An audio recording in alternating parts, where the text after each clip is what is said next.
Hello. I got big news. I'm pregnant. Yay. Okay, so I'm gonna get into the word. I didn't know exactly. I know I wanted to talk about something, but I wasn't sure what I was gonna talk about. So I'm sure I'm gonna make a couple videos since I'm actually alone. I'm never really alone because of my job. My eye looks swollen. Okay, anyways. So it's John 10. This verse is coming out of John 10, chapter 10, verse 10. And it says, "The thief cometh not but to steal and to kill and to destroy. I am come that they may have life and they might have it more abundantly." So it's so crazy this popped up because my pastor had preached about it on Sunday. So let me tell you something about the enemy, the thief, the devil. So people love living in darkness. They love listening to satanic lyrics that they don't even realize are demonic tones, killer movies, these drama shows. I'm not saying live under a rock, but I'm just saying I feel like you are influenced by the people you're around, by the music you listen to, by the shows you watch eventually. So I say all this to say that the devil works through people. He works through producers. He works through people. He comes to steal, kill, and destroy. So he wants to mess with your mind so he can kill, steal, and destroy. He does not like you. Just because doing devilment is so crazy. My grandpa used to call it that almost 20 years ago. And now 20 years, I didn't say he was crazy, just over dramatic and devilment. That devil music, what you talking about? Well, now 20 years later, I know exactly what you're talking about, and it is devilment. So pay attention to the stuff you're watching, the stuff you're listening to, and just the people around you. Gossipers, everyone knows people don't like to gossip, but really pay attention, because even I myself have to catch myself. I'll be like, God doesn't like people gossiping. God don't like that, da da da. But let me get around my mama. Let me get around my husband. I don't have many friends, but I'm real close to my mom and real close to my husband, and I get to gossiping, and I'm like, oh man, I'm sitting here doing it too. So it's very easy to do. So don't think you're not doing it, for one. And don't think that everyone don't do it, because I'll be the main one to tell you, oh, it's such a sin, and then I get around my mom and boom, or my husband. Yeah. So anyways, the enemy comes to steal, kill, and destroy. So I looked at this video yesterday, which was strange because I don't know about this preacher, because I'm just not familiar with her. And I guess growing up, you always hear don't listen to everything you hear. You know, there's false prophets out here. It's 2023. You know, you just never know who's really telling the truth, who's not, who's going to twist it, who's working whatever. Because they say the enemy knows the scripture just as well, just as much as Jesus did. So, wow. So he'll know how to twist it because he's the master manipulator, father of lies. So she was saying in the video, she said, have you ever said something to somebody but they take it completely different? Like, for an example, I might say, hey, and you might be like, why you, okay, you know what? I ain't gonna say you, I'm gonna say me, because I used to do this when I was younger. Someone would tell me, hey, or someone would say, oh my gosh, it was horrible. Someone would say something, but the way I heard it was not how that person intended it for it to be. Especially the guys. I gave them so much hell. So what she was explaining was how a demon or a spirit, they'll come, they might be the same thing. You'll tell me something, but they're right here because I gave them so much access to me. I opened so many doors where when you say it went to them first, and then it turned and they put it in my ear and somehow twisted my way of thinking. I do believe that. And then I was like, okay, she might be onto something. Now she called it a Leviathan spirit. Now I got to do my research on that. I try not to touch on the the darkness, the different I was about to go like this, but because I've had experiences in my life, so I try to stay away from it. But it is true, so you do have to expose it. But the enemy comes to kill, steal, and destroy. So what he'll do is just happened to me this morning. So I woke up this morning. I'm expecting a baby with my husband. We've been together 8 years. We only been married 2 or 3 years. Who knew we'd be together still? God. But we're having a baby. Well, he has an ex that they have 3 children. He, whatever. I ain't been thinking about her. I ain't been thinking about their 3 children. Nothing like that. Whatever. And here comes the enemy. Oh, he still loves her. Christmas time's coming. She's coming around. He'll never love you as much as he loved her. I'm like, where is this coming from? Like, me and him have been doing great. And like, we've been getting along. We've been connecting. We're having a baby. And here we go with these thoughts. And I'm like, bruh, wasn't nobody. And yes, I got a bruh myself in my mind. Because I don't even know who I'm speaking to. The enemy, I guess. Wasn't nobody even thinking like that. Like, where did that come from? So old Dominique would have automatically got mad at him, and then he'd have no idea why I'm mad at him, but really I'm just insecure or jealous, and so I'm sitting here flipping out on him because I'm scared he's not going to love me like he loved her. But come to find out, that wasn't nothing but the devil whispering in my ear before my day even started. And I get loud because I'm mad at the devil, not nobody. But before my day even started, he tried to put something in my head and try to ruin my marriage and trying to cause confusion in my marriage. Me and my man have already been going through so many ups and downs these past years, these past 5 months, like past week. Like, we stayed something. And it's crazy because it's just like, wait a minute. I woke up and the first thing I thought was that. Why would I think that? She ain't called. I ain't seen her. He ain't mentioned her. Where is all this coming from? All right. So that's what the enemy will do. So we have to make sure not to play into that trap. He does not like us. So when you listening to these songs, okay, SZA. I used to like SZA back in the day. Her voice is beautiful. She's gorgeous. Her voice is beautiful.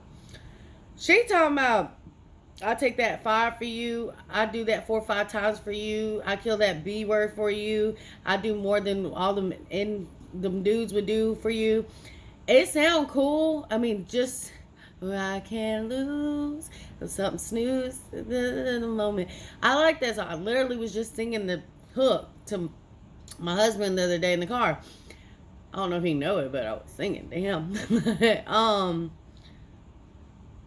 What did she just say? Like, no, I ain't killing nobody. And this is the life and death is in this tongue. Whether you physically really gonna kill someone, we don't need to be walking. Okay, y'all want to go to heaven? We can't just be walking out here saying we gonna kill somebody. And then she just came out and said, I might kill my ex. Like, bruh, it's so catchy. And I'm like, oh my God, get out my head, get out the radio station, like throw the whole thing out the window. But that's what he's trying to do. He's trying to destroy the enemy, destroy our relationships, kill our self-esteem, and steal our joy. And that is what he's doing, and we cannot let him do it. I've seen this girl. Now, she's a child, so I'm going to give her, some leeway. But I told her, she reminds me of some people I know, and even me. Like, she, every Sunday, she's upset. Every Sunday, she's sad. Every Sunday, she's got her head down.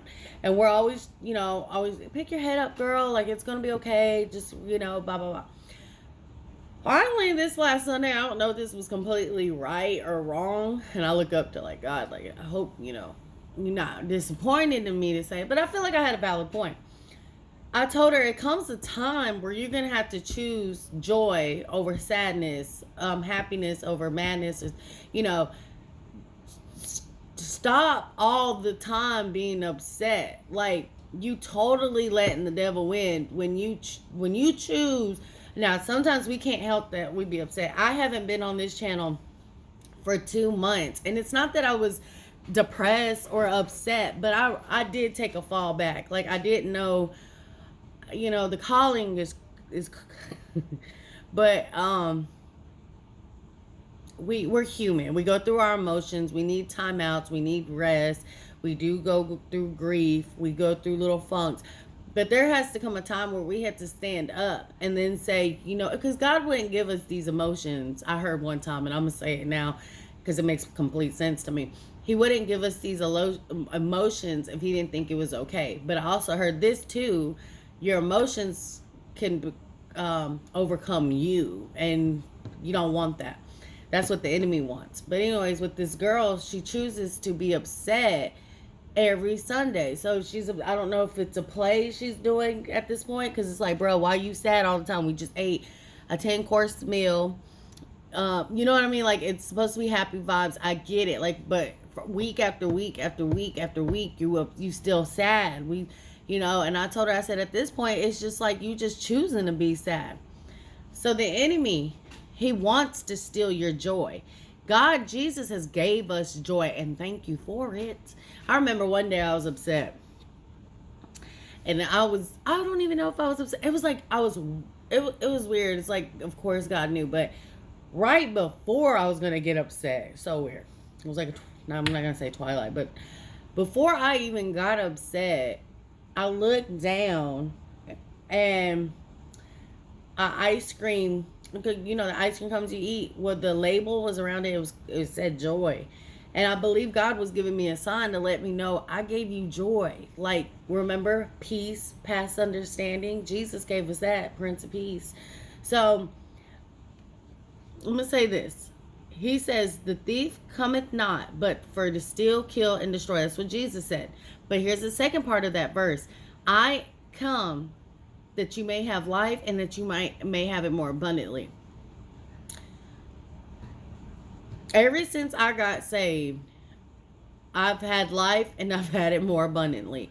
I'm going to talk about it because I can vouch for it. I've tried it. It's like reviews. I hate to put God in a real tiny box like that, in Jesus, but just so you can understand it, like, he really will give you life, and he really will let you have it more abundantly. I'm not going to say addicted, but I don't want to say be on drugs, but I used to take drugs, and I used to take a lot of them. I used to take different kinds, different times. And I drank alcohol, and, I was dead. Like, my spirit was dead. When I met my husband, I don't know why he wanted me, besides maybe I was attractive to him. But I was so mean to him.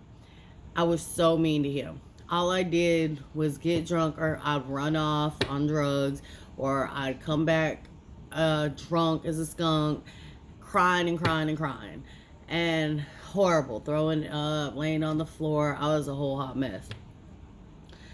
And I wasn't saved then. I had got saved 3-4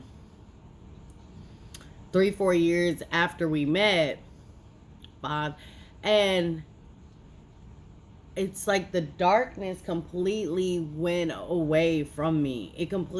I'm nicer to him. Like, it was because I was dead inside. Like, I was alive. I had a heart that was beating thanks to God. He's seen that I still had a purpose.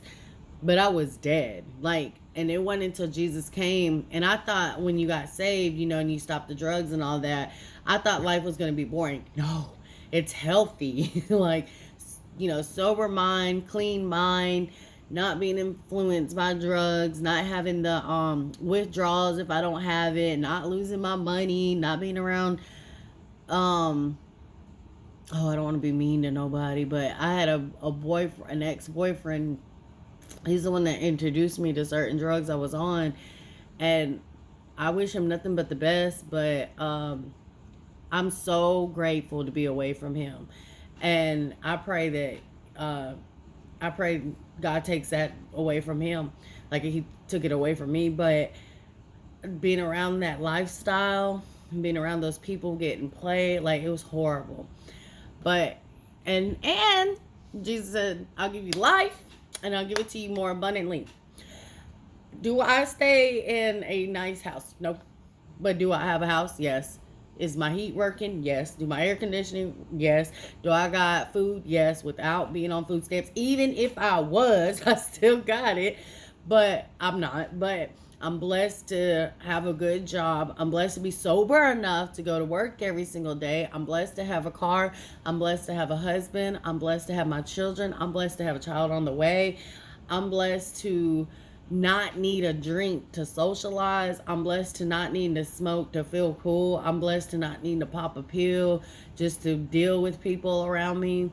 I'm blessed to not having to snort a line just to, woo, like I can do that in the most healthiest way. And that's what Jesus means when he said he can have it more abundantly. Like, just try it. Like, I hate to say it, but there is a song. It's like, try Jesus. I done tried him and he's all right. Like, for real, for real. Because the enemy, what you got to understand is how you act every day, or who you entertaining, or what you're entertaining. You either in the dark or you either in the light. And if the dark, there's nothing good that's going to come in that dark. I was in the darkness. I even sometimes fall back into the darkness, and my stuff comes out publicly, like when I'm in the darkness. Like, she done got arrested. And I know people be like, what happened to her? Nothing. I went back in the darkness, and let me tell you, God is showing me what the darkness would do. But he will come around and switch it. Like, I don't want to say that because I'm on video and I don't know what. But there was a charge I had that I could have did life. And it got completely reduced. Nobody but God. Like, I'm telling you, that ain't nobody but God. But, so, that's my video. The thief come to kill. He don't want to do nothing but steal, kill, and destroy. He wants to steal your happiness, your joy, your peace. He wants to kill your relationships, kill your self-esteem, kill your future. He wants to kill your children's future. And he wants to destroy anything that is godlike. Jesus says, Jesus comes and so that you have life, a real life, a good, healthy life, a stable life, and that you may have it more abundantly. And that's John 10:10.